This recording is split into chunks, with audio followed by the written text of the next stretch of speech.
first time I became a pastor was when I was 11 years ordained. I went to a parish in Mid-City, Mother of Sorrows, and I lived alone there with my own cook and everything, just me. And then I ended up here alone, no other priests, and I'm my own cook and all.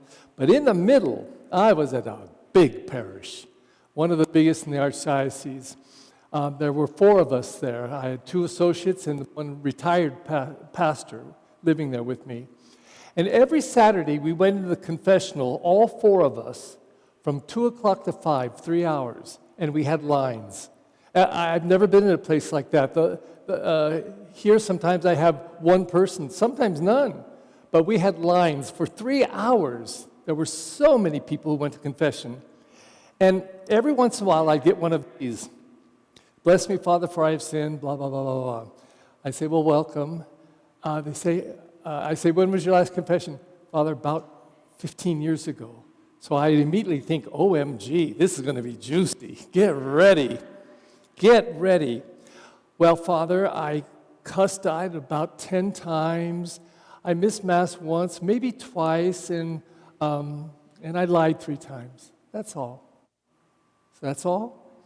They say, yes. And I say, well, wow, I sinned more than that in 15 minutes, and you did that in 15 years? Good Lord. I just amazed me how little awareness a person like that would have of what they had done in their life. I can't imagine that's it. But maybe it's the fault of the church. I think confession is our biggest hidden secret. I think it's one of the most beautiful blessings in our church. It's a room full of mercy. It's a room full of forgiveness and love. And I would think people would run to go there to just feel completely washed clean. In fact, when I was a young priest, I don't know, very early on, I had this image that sin was like this. I'm walking along and I fall in a mud pit. And I get up and I'm just covered in mire and muck and mud. I'm filthy. And Jesus happens along the road in his beautiful white garments. He comes over and embraces me and then begins to wash me clean. And when he finishes and I'm all back to my regular beauty, he walks away covered in my muck and my mud. And I think that's what it is. But we did something different in the church for years. And when I was in the seminary, we studied the sacraments, how they changed over the years.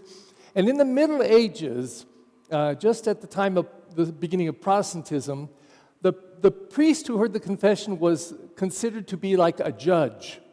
And he actually had a manual for this sin, this penance. Just like judges in court have, they can tell you how many years you're going to do time for it. And so the priest sat there like a judge, and some of them were very severe. We all know that. But therefore, maybe we were shaped and formed. The sacrament began to, remember, I said this a few weeks ago, in darkness. You entered the room, when you opened the door, there was a little tiny light on at the base of the kneeler. As soon as you knelt down, the whole room went into darkness. And you knelt there in darkness. And then when the little door opened and the light came through the beeswax screen, you started, the sinner. Bless me, Father, for I have sinned. It has been 3 weeks since my last confession. I did my penance. Here are my sins. But it changed my first year of priesthood. It was an incredible change. First of all, those 2 rooms, at least one side was opened up so that you could come in and go face to face. That was unheard of. That was extraordinary to face the priest and face the gift of mercy that you were about to experience. And then you didn't start by saying, bless me, Father, for I have sinned, negatively. But the priest began positively. Good afternoon. How are you? Welcome, welcome. Let's begin with a prayer. And the whole spirit changed. It was a completely different experience.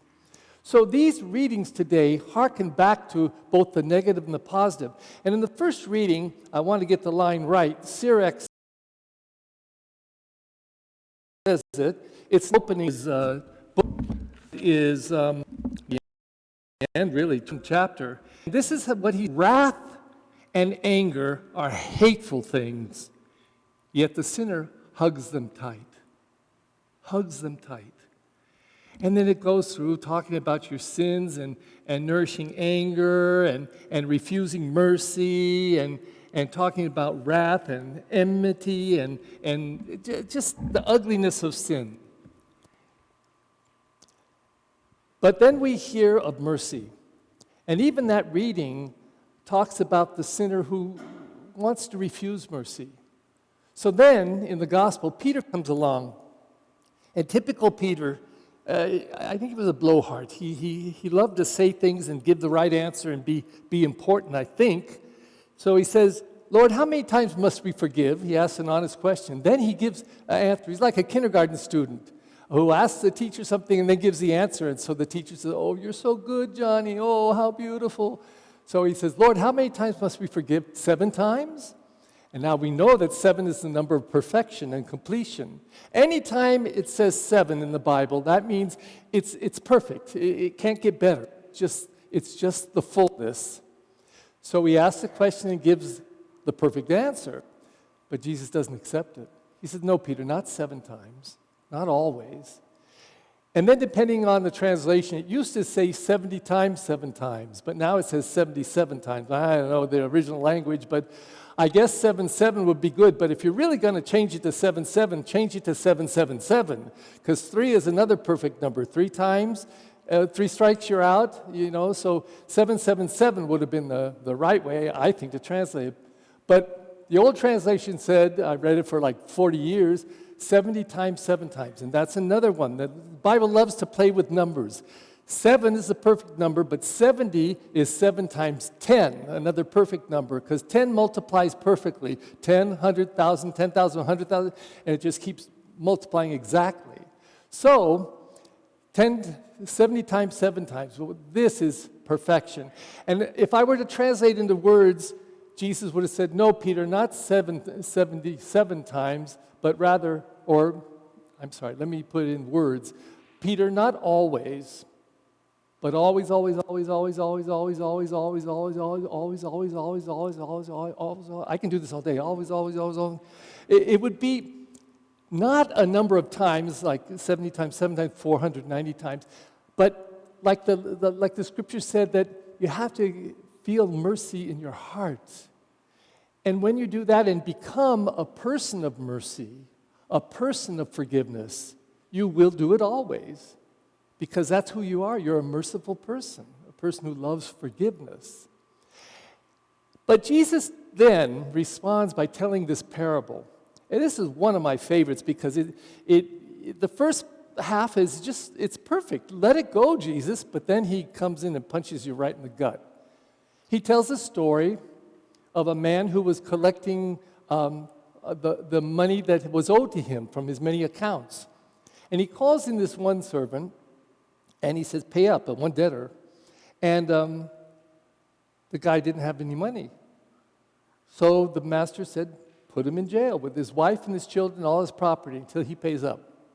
That was the law. But the man fell down on his knees and begged, please, sir, please have mercy on me. I'll pay you back in full. Give me some time. And the beauty of this man, it says he was filled with compassion. Right here, he felt sorry for this man. So not only did he not say, okay, I'll give you another 10 years, he said, I'll write off the debt. You don't have to pay me back anything. You're free. You're free. Now put yourself in those shoes. Let's say you owe $100,000 for something.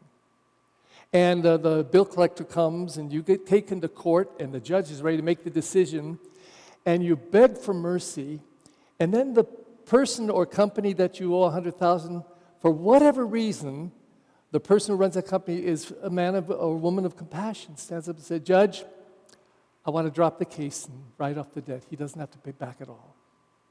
How would you feel? How would you feel?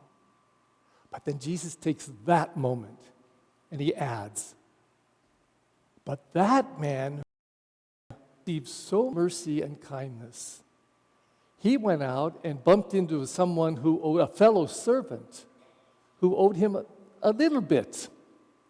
And he demanded that money, and when the person said the same words he said, please be patient with me, and I'll pay you back. Throw him in prison, and his wife and his kids, and you keep him there until the debt is paid. So the other servant, seeing it, run off and tell the master that. And he's furious. He's furious. Now, this is the only part of the story I don't like, and I think it just went too far. Jesus, chill out. I mean, the God is going to be wrathful, because we just kept saying the Lord is kind and full of kindness and mercy. We kept singing that. Do we believe it or we don't? And does he turn it on and off? Like one he's merciful and kind, the next day he isn't, or he gets mad at us? No, this language is the kind of language to scare us into being obedient to this. As if you can be merciful just by law. Okay, I will be merciful. I don't want to be, but I will be merciful. We're talking about forgiveness from the heart. Mercy from the heart. And the man who had received total mercy couldn't show it. What a sad story. What a terrible story. But didn't Jesus teach this in the prayer that he taught us, the Our Father? And quite frankly, this for me is one of the most climactic moments in the Mass. It isn't, because receiving communion is the big climax. But the Our Father is the one time that I see everybody praying. You can hear the prayer. People love that prayer. Maybe because Jesus gave it to us, I don't know. Because there's a lot of masses, especially some quinceañeras, some weddings, some funerals, that I celebrate Mass, and I feel like I have to say the response to myself. In fact, I had a priest friend many years ago who used to go to a funeral and nobody would be responding, or a wedding, so he'd say this: "The Lord be with you and also with me." He would just say the whole thing, because he'd say, "The Lord be with you," and they wouldn't respond. But when we come to the Our Father, listen today, everybody prays it. You can feel it. And Jesus gives us some words that I think are just audacious. How could he tell us that we should speak to God like this? And Father, you forgive me like I forgive those who have hurt me. Because the reverse of that would be, I'm not going to forgive you, so don't forgive me, God. Would we dare to say that? And yet that's the prayer. I think Jesus is reaching for something really big here. And I have to say, this is not an easy thing. Forgiveness is not easy sometimes. Sometimes it's easier to forgive a stranger than it is our own blood brother or sister. Sometimes they can hurt us so much. And we got to do what we got to do, and we got to try and do what we need to try to do. But Jesus is saying, reach for this. The kingdom of heaven, if you want to live the kingdom of heaven right now, you got to learn to forgive. And that's what he did from the cross. Why should he have forgiven there in the face of such hatred and suffering? Why shouldn't he have said to all of them, you can go to hell? But he didn't. He said, Father, forgive them all. They know not what they do. Forgiveness is golden. It's absolutely golden. And Jesus is saying to us, reach for it. Reach for the gold. Because when you find that, you find life.